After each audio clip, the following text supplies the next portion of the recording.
ஒரு கிராமம். அந்த கிராமத்துல மாலை நேரம் வந்தாலே காற்றோட சேர்ந்து ஒரு வாசனை ஊர் முழுக்க பரவும்.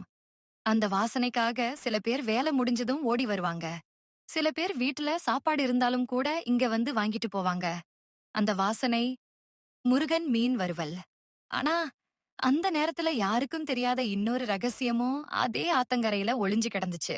ஒரு டிபன் பாக்ஸ். அந்த டிபன் பாக்ஸால இன்னும் கொஞ்ச நாள்ல இந்த ஊரே நடுங்க போகுதுன்னு அப்போ யாருக்குமே தெரியாது. ஆத்தோரத்துல ஒரு சின்ன குடிசை மாதிரி கடை. அதுக்குள்ள அடுப்பு எரிஞ்சுக்கிட்டு இருக்கு. அந்த எண்ணெயில முருகன் மீன் போடுற சத்தம் கேட்டாலே அங்க நிக்கிறவங்களுக்கு வயிறு பசியோட அலற ஆரம்பிச்சிடும். அம்மா, கொஞ்சம் பொறுமையா இருங்க. இந்த வஞ்சிரம் இன்னும் கொஞ்ச நேரத்துல ரெடி ஆயிடும். நீங்க நேத்து வாங்கிட்டு போன மாதிரி இன்னைக்கும் காரமா போட்டிருக்கேன். அண்ணே, உங்களுக்கு நெத்திலி மீன் தானே, அதையும் மறக்கல. நீங்க வாரம் வாரம் வர்றதால உங்க டெஸ்ட் எனக்கு மனப்பாடம் ஆயிடுச்சு. நான் இந்த கடையை வெறும் பணத்துக்காக நடத்தலைங்க. எனக்கு மீன் சமைக்கிறது ரொம்ப பிடிக்கும். என் கையால சாப்பிட்டவங்க திருப்தியா சாப்பிட்டு சிரிச்சிட்டு போறத பார்க்கறப்போ அதுவே எனக்கு பெரிய சந்தோஷம். இந்த ஆத்தங்கரை எனக்கு கடை மட்டும் இல்லை, இதுதான் என் வாழ்க்கை. இந்த அடுப்பும் இந்த மீன் வாசனையும் இல்லைன்னா என்னால ஒரு நாளும் இருக்க முடியாது. முருகா, உன் கையால செய்யற மீன் மாதிரி இந்த ஊர்ல யாராலும் செய்ய முடியாதுப்பா. நான் பக்கத்து ஊர்ல இருந்து இங்க வர்றதே இந்த மீனுக்காக தான். என் பொண்டாட்டி கூட சில நேரம் கோவப்படுவா. வீட்ல சாப்பாடு செஞ்சு வச்சிருக்கேன், இன்னும் அந்த முருகன் கடைக்கு போயிட்டு வாங்கிட்டு வர்றீங்களேன்னு திட்டுவா. ஆனா என்ன பண்றது, உன் மீன் சாப்பிட்டாதான் மனசுக்கு ஒரு திருப்தி. நீ பண்ற இந்த கை பக்குவம் கடவுள் கொடுத்த வரம்பா. முருகா, என் பையன் வீட்ல சாப்பிடவே மாட்டேங்கிறான். ஆனா நீ போடுற மீன் வாங்கிட்டு போனா மட்டும் தட்டு காலி பண்ணிடுவான். அதனால தான் வாரத்துக்கு 3 தடவை வந்துடுறேன். உன் கையில ஏதோ ரகசியம் இருக்கு போல. எப்படி இப்படி மனமும் ருசியும் வருதுனே தெரியல. ஆனா ஒரு விஷயம் மட்டும் உண்மை. இந்த ஊர்ல உன் மீனுக்கு அடிமையாகாதவங்க யாரும் இல்ல. ஆனா அந்த மாலை முருகன் வாழ்க்கையையே மாற்றப் போகும் ஒரு விஷயம் அவன் கண் முன்னாடியே நடக்கப் போகுது. அது ஒரு மனிதன் இல்ல. அது ஒரு சண்டை இல்ல. அது ஒரு சாதாரண டிபன் பாக்ஸ். ஆனா அந்த டிபன் பாக்ஸுக்குள்ள இருந்த ரகசியம் டாக்டர் முருகனையே நடுங்க வைக்கப் போகுது. ஆஹா, இன்றைக்கு ரொம்ப பசிச்சிடுச்சு. அதுவும் இந்த மீன் மனம் வரும்போது வயிறே கேட்க மாட்டேங்குது. ஆனா இன்று நான் வேற இடத்துல கிடைச்ச மீனை தான் சாப்பிட போறேன். எனக்கு இதை யாரு வச்சாங்கன்னு தெரியாது. ஆனா இந்த டிபன் பாக்ஸை திறந்த உடனே வந்த மனம் என் மூளையே மயக்கிடுச்சு. என்னால தாங்க முடியல. அதனால திறந்து சாப்பிட போறேன். அடடா, இந்த மீன் சுவை கூட ரொம்ப வித்தியாசமா இருக்கே. அந்த வார்த்தைய கேட்ட முருகன் அவன் கையில இருந்த கரண்டியே கீழே விழுந்துச்சு. ஏன்னா அந்த டிபன் பாக்ஸ்ல இருந்த மீன் வாசனை அவன் கடையில சுட்ட மீன் வாசனை மாதிரியே இருந்துச்சு. ஆனா அந்த மீன அவன் செய்யல. அப்போ யாரு செய்தது? அந்த கேள்வி முருகன் மனசுக்குள்ள நெருப்பா எரிய ஆரம்பிச்சது. அண்ணே, நான் உங்களை பயமுறுத்துறதுக்காக சொல்லல. ஆனா தெரியாத இடத்துல கிடைச்ச சாப்பாட்டை அப்படியே சாப்பிடுறது நல்லது இல்ல. இப்போ உலகம் எப்படி இருக்கு தெரியும்ல. யாரு நல்லவங்க யாரு கெட்டவங்கன்னே தெரியாத காலம் இது. அதுவும் இந்த மீன் மனம் என் மீன் மாதிரியே இருக்கு. ஆனா இது என்னோடது இல்ல. அதனால தான் எனக்கு பயமா இருக்கு. தயவு செய்து இதை சாப்பிடாதீங்க. வேணும்னா நான் இலவசமாவே உங்களுக்கு மீன் போட்டு தர்றேன். ஆனா இதை மட்டும் வேண்டாம் அண்ணே. ஏண்டா, உன் கடையில விக்கலன்னா எங்கேயாச்சும் வாங்கி சாப்பிடக்கூடாதா? உன் மீன் மட்டும்தான் நல்லதா? உன் கடைக்கு போட்டியா யாராவது வந்தா இப்படி பேசுவியா? நீ நல்லவன் மாதிரி நடிக்கிற. ஆனா உன் மனசுல பொறாமைதான் இருக்கு. என்ன சாப்பிடணும், எங்க சாப்பிடணும்னு முடிவு பண்ற உரிமை எனக்கு இருக்கு. அந்த நேரம் அங்க ஒரு பையன் மெதுவா நடந்து வந்தான். வயசு 19. முகம் அப்பாவி. ஆனா அவன் கண்களுக்குள்ள யாருக்கும் தெரியாத ஒரு இருள் இருந்துச்சு. அவன் பேர் கார்த்திக். ஆனா முருகனுக்கு அப்போ தெரியாது. இந்த பையன், இந்த டிபன் பாக்ஸ், இந்த ஆத்தங்கர, இந்த 3க்கும் பின்னாடி ஒரு பயங்கரமான ரகசியம் இருக்குன்னு சில மனிதர்களோட முகத்தை பார்த்தாலே இவன் ரொம்ப நல்லவன் நம்ப தோணும். ஆனா அதே முகத்துக்குள்ள எவ்வளவு பெரிய புயல் ஒளிஞ்சிருக்குன்னு அவங்க மனச திறந்து பார்த்தாதான் தெரியும். அப்படிதான் 19 வயசு கார்த்திக். ஐயா, கோபப்படாதீங்க. இந்த அண்ணன் நல்லதுக்கு தான் சொல்றாரு. இப்போ காலம் சரியில்ல. தெரியாத இடத்துல கிடைக்கிற சாப்பாட்ட சாப்பிடாதீங்கன்னு பயந்து சொல்றாரு. அதுல தப்பே இல்ல. ஆனா நீங்க ரொம்ப கோவப்படுறீங்க. விடுங்க ஐயா. நீங்க சந்தோஷமா சாப்பிடுங்க. ஐயா, நீங்க ரொம்ப நல்ல மனசு உள்ளவர் மாதிரி தெரியுது. ஆனா இந்த ஊர் இப்ப எப்படி இருக்கு தெரியுமா? நம்பிக்கை இல்லாத ஊரு. பசி இருந்தாலும் உதவி செய்யாத ஊரு. நான் சின்ன வயசுல இருந்து இங்க பார்த்தது அதுதான். ஒருத்தன் பசியோட வந்தா அவன மனிதனாக பார்க்க மாட்டாங்க. அவன ஒரு பாரமாக தான் பார்க்கறாங்க. அதனால தான் நான் சொல்றேன், நீங்க கோவப்படாதீங்க. இந்த உலகத்துல நல்லது பண்ணினாலும் சில நேரம் அது புரியாது. நீங்க இப்போ பயப்படுறது சரிதான். தெரியாத சாப்பாடு சாப்பிடாதீங்கன்னு சொல்றது தப்பில்ல. ஆனா ஒருத்தனை அவமானப்படுத்துற அளவுக்கு போக வேண்டாம். முருகன் அண்ணா, நீங்க நல்லவரு. ஆனா நல்லவங்க எல்லாம் இந்த உலகத்துல ஜெயிக்க மாட்டாங்க. சில நேரம் சைலண்டா இருக்கிறவங்க தான் சர்வைவ் பண்ணுவாங்க. அதனால நீங்க இதெல்லாம் மனசுல போடாதீங்க. கார்த்திக் பேச்சை கேட்டதும் முருகனுக்கு அந்த பையன் மேல ஒரு பாசம் வந்தது. ஆனா அதே பையன் அந்த இரவுக்குள்ள முருகனையே நடுங்க வைக்க போறான்னு அப்போ அவனுக்கு தெரியாது. இரவு காற்று மட்டும் சத்தம் போட்டுட்டே இருந்துச்சு. அந்த ஆத்தங்கரை எப்பவுமே இரவுல பயமா தான் இருக்கும். ஆனா அந்த நாள் அது இன்னும் பயங்கரமா இருந்துச்சு. என்னடா மனசு சரியில்லாம இருக்கு? அந்த டிபன் பாக்ஸ் விஷயம் விடவே மாட்டேங்குது. சாப்பிட்டவங்க சிரிச்சுக்கிட்டே ஆத்துல குதிக்கிறாங்கன்னு சொன்னது என் காதுல இன்னும் எக்கோ மாதிரி இருக்கு. நான் சின்ன வயசுல இருந்து இந்த ஆத்தங்கரையில வளர்ந்தவன். ஆனா இப்படி ஒரு விஷயம் நான் பார்த்ததே இல்லை. அந்த மீன் வாசனை கூட என் கடையில சுட்ட மாதிரி இருந்துச்சு. அது இருக்க முடியாது. ஏன்னா நான் இந்த ரெசிபியை யாருக்கும் சொல்லல. யாரோ இதை காப்பி பண்ணியிருக்காங்கன்னா. ஏன் இவ்வளோ சரியா சேம் டெஸ்ட் வருது? இல்லனா இதுக்கு பின்னாடி யாரோ இருக்காங்க. யாரோ இந்த ஊரையே கட்டுப்படுத்துறாங்க. ஐயையோ, கார்த்திக் பையனை அங்கேயே விட்டுட்டு வந்துட்டோமே. அவன் சின்ன பையன், இப்படி இருட்டுல தனியா இருக்கக்கூடாது. நான் போய் அவனை கூட்டிட்டு வரணும். இல்லனா மனசே கேட்காது. முருகன் ஓடி ஆத்தங்கரைக்கு போனா. அப்போ அவன் பார்த்த காட்சி அவன் உடம்பையே நடுங்க வச்சது. என்ன சுவைடா இது! என் வாழ்க்கையில இதுவரைக்கும் இப்படி ஒரு டேஸ்ட் கிடைக்கல. எல்லாரும் என்ன ரிஜெக்ட் பண்ணினாங்க. ஆனா இந்த மீன் மட்டும் என்ன அக்செப்ட் பண்ணது மாதிரி இருக்கு. எனக்கு யாரும் இல்லை. என் பசி மட்டும்தான் எனக்கு இருக்கு.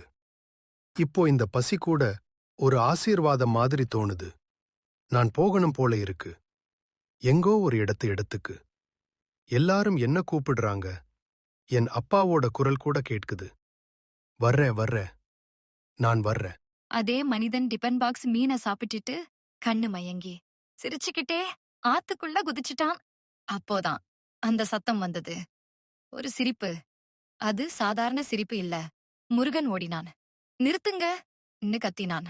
ஆனா அந்த நொடிக்குள்ள அவன் கண்ணு முன்னாடியே அந்த மனிதன் டாட் சிரிச்சுக்கிட்டே ஆத்துக்குள்ள குதிச்சான். ஐயோ, என்ன பண்ணிட்டேன் நான்? நான் சரியா பார்த்தேனா? இல்ல கனவா? ஒருத்தன் சிரிச்சுக்கிட்டே தண்ணிக்குள்ள போறான். இது நார்மல் இல்லை. இது மனிதனோட நடத்தையும் இல்லை.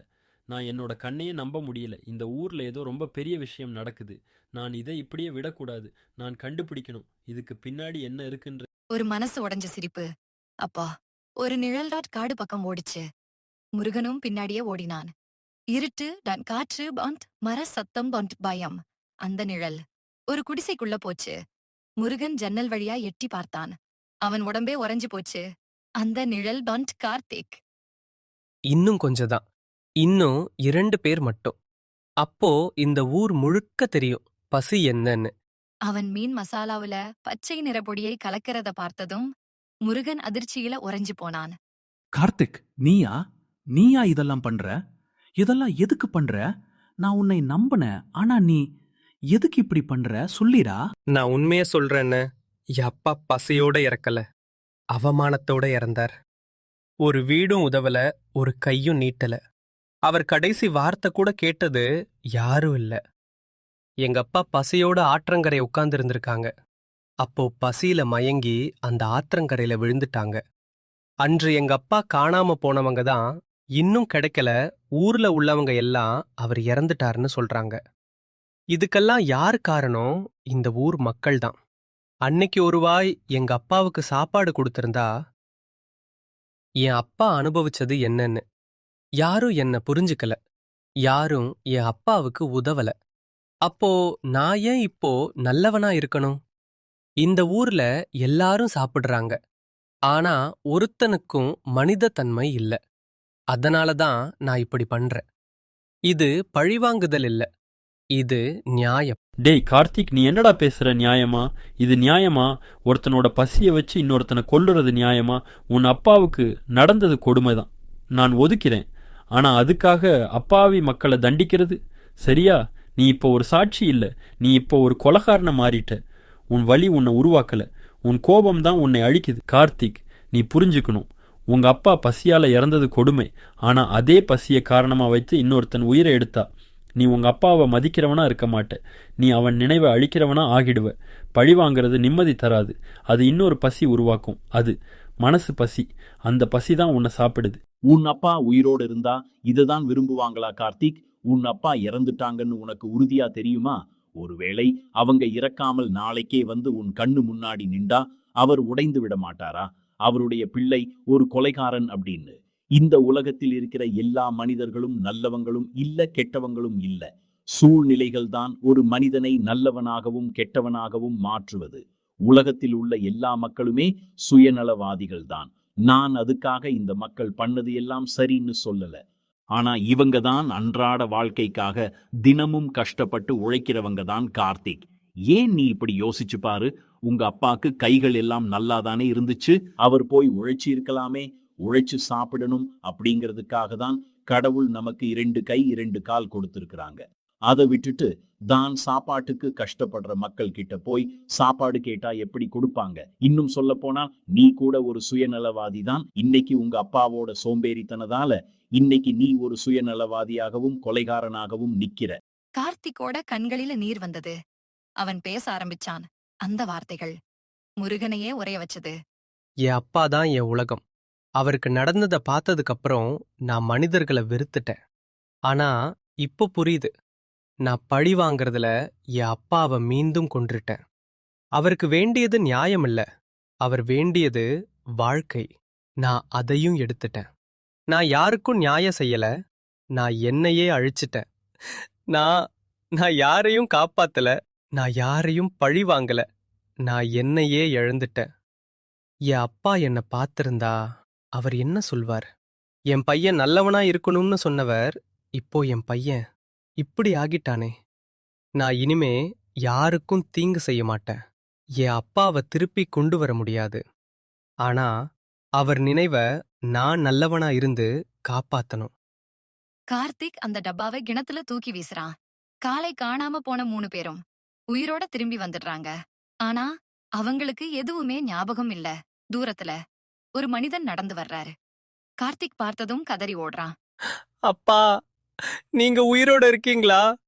நான் உங்களை செத்துட்டீங்கன்னு நினைச்சேன். நீங்க இல்லாம நான் எவ்வளவு கஷ்டப்பட்டேன் தெரியுமாப்பா? இவ்வளோ நாள் எங்க இருந்தீங்க? உங்களுக்கு என்ன ஆச்சு? நான் ஆத்துல விழுந்தப்போ ஒரு முதியவர் தான் காப்பாத்தினார். அவர் வீட்ல வைத்து சிகிச்சை கொடுத்தார். இப்பதான் உடம்பு சரியாச்சு. அதனால தான் திரும்ப வந்தேன். யாருப்பா அவங்க? அப்பா திரும்பி காட்டுறார் அங்க. அதே முதியவர். அவரை பார்த்த உடனே கார்த்திக்கு ஒரே அதிர்ச்சி. ஏன்னா இந்த முதியவர் தான் கார்த்திக்கு அந்த மாய பொடியை கொடுத்த முதியவர். நீ நீ நீங்களா? இவங்க தான். நான் காட்டுக்குள்ள அப்போ அழுதுட்டு இருந்தப்போ இந்த பொடிய மீன்ல கலந்து கொடுக்க சொன்னது இவர்தான். ஆனா இப்போ இவங்களே என் அப்பாவா காப்பாத்திருக்காங்க. எனக்கு ஒண்ணுமே புரியல. ஆம், நான் தான். நான் உனக்கு எல்லாம் நன்மைக்காகவே செய்தேன். இப்போது நீ உன் தவறை உணர்ந்திருப்பாய் என்று நம்புகிறேன். இப்போ உன் அப்பா முழுமையா சரியாகிடாங்க. சந்தோஷமா இருங்க. முருகா, நீ வந்தது நல்லதுதான். இல்லனா கார்த்திக் இந்த கதையோட ஒரு தவறான பக்கத்துல போயிருப்பாய். இந்த உலகத்துல எல்லா வழி கூட பழிவாங்கலா மாறிடாது. சில வழி மனிதனை உருவாக்கும், சில வழி மனிதனை அழிக்கும். நான் கார்த்திக்கை பார்த்தப்போ அவன் அழுதது மட்டும் இல்ல, அவன் உள்ள ஒரு விஷம் வளர்ந்துகிட்டு இருந்தது. அந்த விஷம் வளர்ந்தா இந்த ஊரே ரத்தத்துல மூழ்கிடும். அதனாலதான் நான் அவனை தடுத்து நிறுத்த ஒரு வழி தேடினேன். நான் அவனுக்கு கொடுத்தது விஷம் இல்ல, நம்பிக்கை மாதிரி தெரியும் ஒரு சோதனை. ஒருத்தன் ஆத்துல குதிச்சு போற அளவுக்கு பயங்கரமா நடந்ததெல்லாம் சோதனையா? நான் என் கண்ணால பார்த்தேன். ஒருத்தன் சிரிச்சுக்கிட்டே உயிரை விடுறான். நீங்க அதை டெஸ்ட்னு சொல்றீங்களா? மனுஷன் வலி இவ்வளோ சீப்பா இருக்க முடியுமா? இது விளையாட்டு இல்ல, இது வாழ்க்கை. நான் இதையெல்லாம் பார்த்தது ஒரு காரணத்துக்காக. கார்த்திக் நல்லவன். ஆனா அவன் வழி அவனை கட்டுப்படுத்த ஆரம்பிச்சது. அவன் முழுசா இருட்டுல போக முன்னாடி நான் அவனுக்கு ஒரு மிரர் காட்டினேன். அவன் பண்ணினது எதுவும் உண்மையில மனிதனை கொல்லல. அந்த மனிதர்கள் அவன் கண்ணுக்கு மட்டும் தெரிய மாட்டாங்க. நான் அவன் வழியில் போய் அவனை திருத்த பார்த்தேன். நான் கொடுத்தது விஷம் இல்ல. அவன் மனசுல இருந்த வெறுப்புதான் உண்மையான விஷம். மனிதனை கொல்லறது இல்ல, மனிதத் தன்மையை கொல்லறதுதான் உண்மையான கொலை. இந்த ஊர் கெட்டது இல்ல, ஆனா மனிதர்கள் மறந்திருந்தாங்க.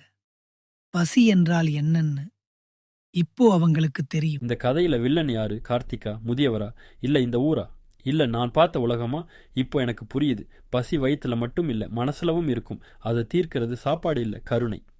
முருகன் நின்னு சிரிச்சான். கார்த்திக் அப்பாவை கட்டி பிடிச்சு அழுதான். அந்த இரவு ஆத்தங்கரை அமைதியா இருந்துச்சு. ஆனா அந்த அமைதிக்குள்ள ஒரு புதிய வாழ்க்கை தொடங்கிச்சு. முருகன் கடை இனிமேல் வெறும் கடை இல்ல, அது மனிதத்தன்மையின் ஆரம்பம். பசி ஒரு மனிதனை கெடுக்காது. அந்த பசியை எதிர்கொள்ளும் மனசுதான் மனிதனை நல்லவனா அல்லது கெட்டவனா மாற்றும். பழிவாங்குதல் தீர்வல்ல, அது இன்னொரு வழியை உருவாக்கும். கருணை பிளஸ் மன்னிப்பு தான் உண்மையான சிகிச்சை. ஒருத்தன் செய்த தவறுக்கு முழு உலகத்தையும் தண்டிக்காதே. ஏன்னா நல்ல மனசும் அதே உலகத்துல தான் இருக்குது.